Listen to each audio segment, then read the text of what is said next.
Spoken English ക്ലാസ്സിൻ്റെ മറ്റൊരു അധ്യായത്തിലേക്ക് സ്വാഗതം. എൻ്റെ പേര് ജസ്റ്റിൻ തോമസ്. ഇന്ന് നമ്മൾ പഠിക്കുന്നത് ഫോൺ നമ്പർ അല്ലെങ്കിൽ വർഷമൊക്കെ ഇംഗ്ലീഷിൽ എങ്ങനെ പറയാമെന്നുള്ളതാണ്. അപ്പോൾ നിങ്ങൾ ചിന്തിക്കുന്ന ഒരു കാര്യമുണ്ട്, ഫോൺ നമ്പറൊക്കെ ഞങ്ങൾക്ക് പറയാൻ അറിയാമല്ലോ, അതിൻ്റെ ആവശ്യമുണ്ടോ എന്ന്. തീർച്ചയായിട്ടും ഉണ്ട്. കാരണം എന്താണ്, ഞാൻ പറയുന്നത് നമ്മൾ സാധാരണ നമ്മുടെ സുഹൃത്തുക്കളോട് പറയുന്ന പോലെയല്ല. ഇൻ്റർനാഷണൽ ഇതിനൊരു സ്റ്റാൻഡേർഡ് ഉണ്ട്. അത് തീർച്ചയായിട്ടും നമ്മൾ അത് പഠിച്ചിരിക്കേണ്ടത് അത്യാവശ്യമാണ്. എന്തുകൊണ്ടാണ് അത്യാവശ്യം? നമ്മൾ പലപ്പോഴും നിങ്ങൾ വിദേശത്ത് ജോലി ചെയ്യുന്നവരായിരിക്കും. അപ്പോഴൊക്കെ ഫോൺ നമ്പർ പറയുന്നത് നമ്മൾ പ്രത്യേകം ശ്രദ്ധിക്കേണ്ട ഒരു കാര്യമാണ്. അപ്പോൾ നമുക്ക് ശ്രദ്ധിക്കുക എങ്ങനെയാണ് പറയേണ്ടത്.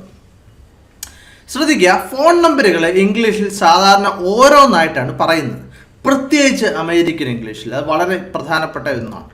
ഇപ്പോൾ ഉദാഹരണം പറയുകയാണെങ്കിൽ, നമുക്ക് ആരും നിങ്ങളോട് ചോദിക്കുകയാണ്, വാട്ട്സ് യുവർ ഫോൺ നമ്പർ? നിങ്ങളുടെ ഫോൺ നമ്പർ എന്താണ്? ഓക്കെ, ഇനിയിപ്പോഴേ ഈ ഫോൺ എന്നുള്ളത് അല്ലെങ്കിൽ മൊബൈൽ ഫോൺ എന്നുള്ളതിന് ബ്രിട്ടീഷുകാരെ മൊബൈൽ ഫോൺ എന്നാണ് പറയുന്നത്, പക്ഷേ അമേരിക്കക്കാരെ മൊബൈൽ ഫോൺ എന്നാണ് പറയുന്നത്. ശകല വ്യത്യാസമുണ്ട് പ്രൊനൗൺസിയേഷനിൽ. പക്ഷേ അമേരിക്കക്കാർ പൊതുവേ ഈ മൊബൈൽ ഫോൺ എന്ന് പറയാറില്ല, ഈ സെൽ ഫോൺ എന്നാണ് അവർ പറയുന്നത്. എന്താണ് പറയുന്നത്? Cell phone. ഓക്കെ, അപ്പോൾ പക്ഷേ എല്ലാവർക്കും അറിയാം, എപ്പോഴും മൊബൈൽ ഫോൺ എന്ന് പറഞ്ഞാൽ എല്ലാവർക്കും അറിയാവുന്നൊരു കാര്യമാണ്. ഇത് ഉദാഹരണമായിട്ട് ശ്രദ്ധിക്കുക. ഇപ്പോൾ എൻ്റെ ഫോൺ നമ്പർ 842419 എന്നാണെന്ന് ചിന്തിക്കുക. അപ്പോൾ ഞാൻ എങ്ങനെയാണ് ഇത് പറയേണ്ടത്? അപ്പോൾ 842419 എന്ന് പറയാമോ? തീർച്ചയായിട്ടും പറ്റത്തില്ല. കാരണം എന്താണ്, സാധാരണ ഫോൺ നമ്പർ പറയുന്നത് എങ്ങനെയാണ് 842419 എന്നാണ് പറയുന്നത്. ശ്രദ്ധിക്കുക. അപ്പോഴേ നിങ്ങൾക്കുണ്ടാകുന്നൊരു സംശയമുണ്ട്, അപ്പോഴേ 2 5 ഒന്നിച്ച് വന്നാൽ, അതല്ലെങ്കിൽ 2 3 ഒന്നിച്ച് വന്നാലൊക്കെ നമ്മൾ 55 എന്ന് പറയാമോ? തീർച്ചയായിട്ടും പറയാം. പക്ഷേ ഒരു പക്ഷേയുണ്ട്. അതെന്താണെന്ന് ഇപ്പോൾ പറയാം. ഉദാഹരണം, ഇപ്പോൾ അമേരിക്കൻ ഇംഗ്ലീഷിൽ ഞാൻ പറഞ്ഞതുപോലെ ഇങ്ങനെയും പറയാറില്ല. ബ്രിട്ടീഷ് ഇംഗ്ലീഷിൽ സാധാരണ 22 55 എന്നൊക്കെ പറയാറുണ്ട്, പക്ഷേ വളരെ വിരളമാണ്. നമ്മൾ സിനിമയ്ക്കകത്തൊക്കെ കേട്ടിട്ടുണ്ടല്ലേ, ചില സിനിമയ്ക്കകത്ത് ഡയലോഗിൻ്റെ അകത്തൊക്കെ കേട്ടിട്ടുണ്ട് 22 ഒക്കെ. പക്ഷെ അങ്ങനെയല്ല. സാധാരണ അമേരിക്കൻ ഇംഗ്ലീഷിൽ ഇവർ ഓരോന്നായിട്ടേ പറയത്തുള്ളൂ. നിങ്ങൾ തീർച്ചയായിട്ടും ഇംഗ്ലീഷ് പടങ്ങളൊക്കെ കണ്ടാൽ, മൂവീസിലൊക്കെ നിങ്ങൾ അവർ പറയുന്നത് ശ്രദ്ധിച്ചു നോക്കുക. അപ്പോൾ നമ്മൾ ഇനി തൊട്ട് ഫോൺ നമ്പർ പറയുമ്പോൾ 222 എന്നാണ് പറയേണ്ടത്. ഓക്കെ, അല്ലെങ്കിൽ 55 എന്ന് പറയാം. അതാണ് ഏറ്റവും സേഫ് എന്ന് പറഞ്ഞാൽ അമേരിക്കക്കാരാണെങ്കിലും മനസ്സിലാവും, അല്ല ബ്രിട്ടീഷുകാരാണെങ്കിലും അവർക്കാണെങ്കിലും മനസ്സിലാവും. അതുകൊണ്ട് ഓരോന്നായിട്ട് നമ്മൾ നമ്പറുകൾ പറയാൻ വേണ്ടി ശ്രദ്ധിക്കുക. ഇനിയിപ്പോഴേ നമ്പർ പറഞ്ഞ സ്ഥിതിക്ക് അപ്പോഴേ നമ്മൾ ഫോൺ നമ്പർ എങ്ങനെയാണ് പറയേണ്ടതെന്നുള്ള മനസ്സിലായി. ഇൻഡിവിജ്വലായിട്ട് ഓരോ ഡിജിറ്റ്സും പറയുക. ഓക്കെ, അപ്പോഴേ വർഷങ്ങൾ എങ്ങനെയാണ് പറയേണ്ടതെന്ന് നമുക്ക് ശ്രദ്ധിക്കാം. ഇവർ വർഷം പറയുന്നത് 2 ഒന്നിച്ചാണ് പറയുന്നത്. ഉദാഹരണം പറയുകയാണെങ്കിൽ ഇപ്പോൾ 1982, അപ്പോഴവരെങ്ങനെയാണ് പറയുന്നത് 1982. ഓക്കെ, 2 ക്ലബ് ചെയ്തിട്ടാണ് പറയുന്നത് 1982. ഓക്കെ, ശ്രദ്ധിക്കുക. അപ്പോൾ ഇവർ 0 എന്ന് പറയാറില്ല. നിങ്ങൾ ശ്രദ്ധിച്ചാൽ മതി, നിങ്ങൾക്ക് മനസ്സിലാവും. അവർ O എന്നാണ് പറയുന്നത്.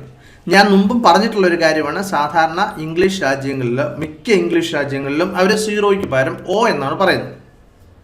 അപ്പോൾ 1802 എന്നാണ് അവർ പറയുന്നത്. അപ്പോൾ 1802 ആണെങ്കിൽ 1802 എന്ന് പറയും. അപ്പോൾ ശ്രദ്ധിക്കുക, ഫോൺ നമ്പർ പറയുന്ന സമയത്താണെങ്കിലും നിങ്ങൾ 0 വരികയാണെങ്കിൽ അവിടെ O എന്ന് പറയാൻ ശ്രദ്ധിക്കുക. അങ്ങനെയാണ് അവർ പൊതുവെ പറയുന്നത്. ഓക്കെ, അപ്പോൾ നമ്മൾ ഇന്ത്യയിൽ അങ്ങനെയല്ല, നമുക്ക് 0 പറഞ്ഞാൽ മതി. പക്ഷേ ഇത് ശ്രദ്ധിക്കേണ്ട ഒരു കാര്യമാണ്, ചിലപ്പോൾ നമുക്ക് മനസ്സിലാകും ഇവരെന്താണ് ഈ O എന്ന് പറഞ്ഞത്, അല്ലേ?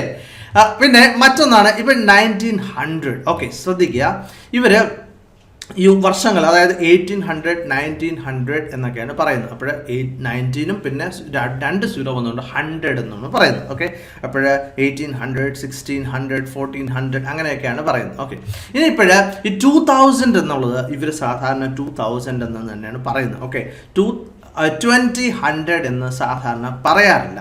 ഓക്കെ, അപ്പോൾ 2001 2001 എന്നാണ് ഇവർ സാധാരണ പറയുന്നത്. ഇനിയിപ്പോൾ 2001 എന്ന് പറയാറുണ്ടോ എന്ന് ചോദിച്ചാൽ തെറ്റുണ്ടെന്ന് ചോദിച്ചാൽ തെറ്റില്ല, പക്ഷെ പൊതുവേ ഇങ്ങനെയാണ് പറയാറുള്ളത്. എന്നാൽ ഇപ്പോൾ ശ്രദ്ധിക്കുക, ഇപ്പോൾ 2010 ആണെങ്കിൽ ഇവർ 2010 എന്നാണ് പറയുന്നത്. ഓക്കെ, ഇനിയിപ്പോൾ 2011 ആണെങ്കിൽ തീർച്ചയായിട്ടും 2011 എന്നാണ് പറയുന്നത്.